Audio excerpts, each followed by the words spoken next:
20 and 10 by Claire Houchet Bishop. Chapter 1. Make Believe. It all started when we were playing at the Flight into Egypt. Make Believe. It was in the schoolyard, at recess time, right after the Christmas vacation, beginning of the year 1944. I have to write all about it now, lest I forget later on, the way most grown-ups do forget the very important things, such as not talking about a treasure, or not asking what one is thinking about.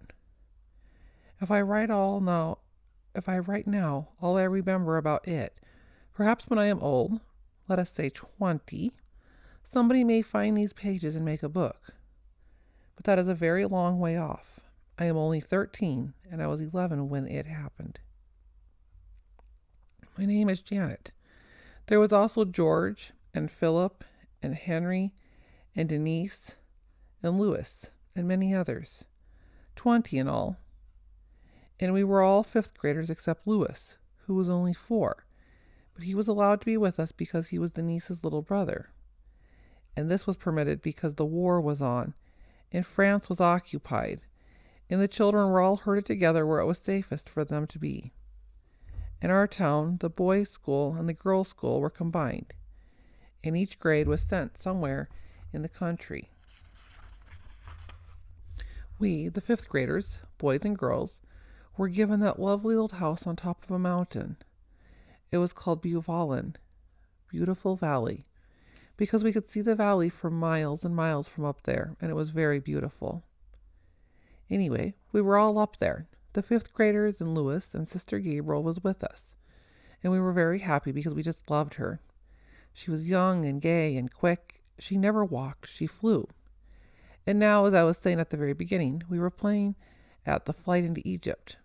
I was Mary, and George was Joseph, and Louis was the little one. The other boys and girls asked, "Who are we going to be?" And I said, "The Egyptians, of course. Can't you see? The 3 of us, Joseph, the little one, myself. We are DPS, refugees, Jewish refugees. We have fled into Egypt." "Why?" asked Denise. "Because King Herod wanted to kill the little one. Don't you remember? Sister Gabriel told us all about it," I said proudly. "What do we Egyptians do?" asked Philip. Then it was that Henry said flatly, "We sell." "Sell?" I cried. "What do you think?" went on Henry. "Jewish refugees have to eat just like the others, don't they?" I didn't know what to say because I didn't want to make Henry angry. He is so very good at make-believe games. Also, it was really because of him that I was Mary. George, said he didn't want a fair Mary. He said it was all wrong since Mary was dark. And I was furious because I knew all the time he said that because he prefers Denise, who is dark. So I said Mary was a blonde, and the proof was that I had seen a picture of her made by a man called Memling, and she did have blonde hair in that picture.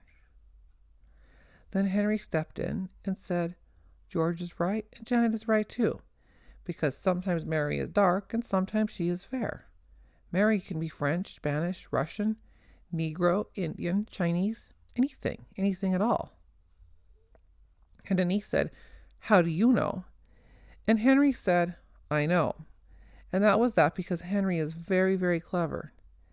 Then he added that since we had a very dark Mary for the Nativity, Denise, we could have a fair one for the Flight into Egypt, and I could be Mary, because Henry does like me. "Don't you think that is only just?" asked Henry grandly. George nodded. He could hardly do anything else. So I was Mary, and I didn't want to make Henry mad. When he suggested that the Egyptians had to sell to the Holy Family because refugees had to eat, I had to think very fast for an answer. "Henry is right," I said cautiously. "All refugees do have to eat. My idea was that we, the little one, Joseph and myself, we would make the journey fast." I pointed to the whole playground. "Then when we get to Egypt, you Egyptians give us everything. The baker gives us bread, the butcher meat, the housewives diapers for the little one." "Ah," interrupted Henry, "that's no fun. What is the matter with Joseph anyways? He asked, turning toward George, and getting right into the game as he knew so well how to do. Can't you pay for stuff, Mr. Joseph? Course, said Joseph. I can work. I'm a carpenter. Look, fella, said Henry. Already there's not enough jobs to go around in this village. Henry, I stamped my foot. I was almost cross. Henry, you could not talk to Joseph that way. To Joseph? Be quiet, ordered Henry. Are we playing or not? Yes, of course. I'm stupid. Go ahead. Only, I added, don't make it very long, because Jesus, is awful heavy in my arms. I think that all of what you could do, at least the Egyptians could offer me a chair. Philip made the gesture of pushing a chair toward me, and I thanked him. All right, said Henry. Now we men can talk this over. Mr. Joseph, what about your ration cards? We don't have any, answered Joseph. That's too bad, mused Henry, stroking an imaginary beard. But as I told you, retorted Joseph, I can work. Not so fast, admonished Henry. I already told you, work is no good. And now, you have no ration cards. We've got to eat, went on Joseph doggedly. Sure, said Henry. Then he dropped his voice. But you have got money, don't you? Henry, wailed the niece. She was very sentimental. Don't butt in, snapped Henry. I know what I'm saying. That Mr. Joseph is trying to get work away from us Egyptians. And he has no ration cards. And he pretends he has no money. But he is double-crossing us. Because, as a matter of fact, he is very rich. We all said, oh. We were petrified. That means turn into stones. And Jesus in my arms started to cry. Then I was really cross and I shrieked, see what you've done? Now the little one is crying. You are horrid, Henry, horrid. Everyone knows the Holy Family was very poor. Is that so? Queried Henry, as cool as could be. Well, what about the myrrh, frankincense, and gold that the wise men brought? That's worth a lot. What about it, Mr. Joseph? Everybody was quiet, very quiet. We were just holding our breath and waiting for George's answer, but it did not come. Joseph/George only looked crestfallen, so I had to speak up. Dear Joseph, I said tenderly, you are so unpractical. Just as when we went up to Bethlehem for the census and you had made no hotel reservation in advance. Now, what do you think has happened to the wise men's gifts? All gone, of course. How could we have taken that long journey and come this far without paying our way through? And I have handed our treasuries over right and left, and now I have nothing.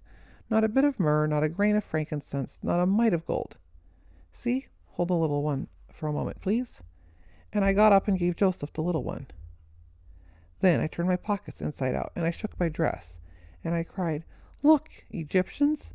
Nothing! It's a trick, announced Henry. I hardly knew what happened next. It happened so fast.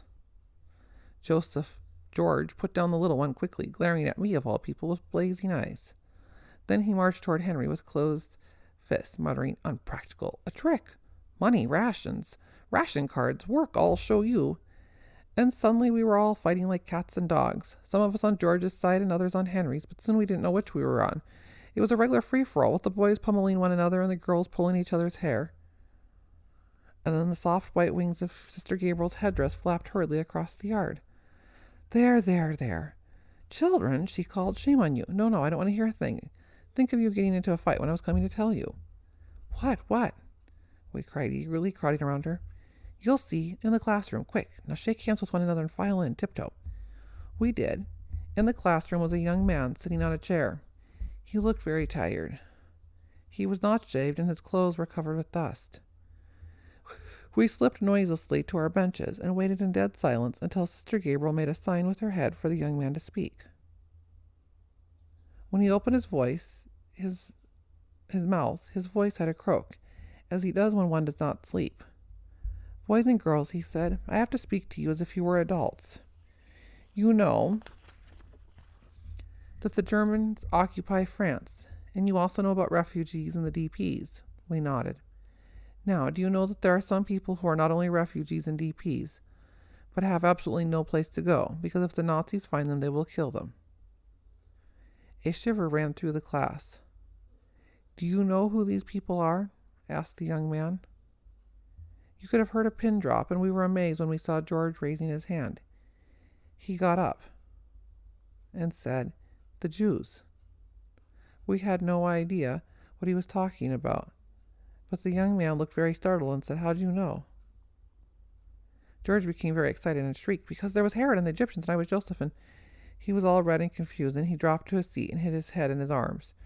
We almost burst out laughing, but we did not dare, because the young man was very serious and sad, and to our surprise he said, that boy is right. It is the same story always, throughout the centuries.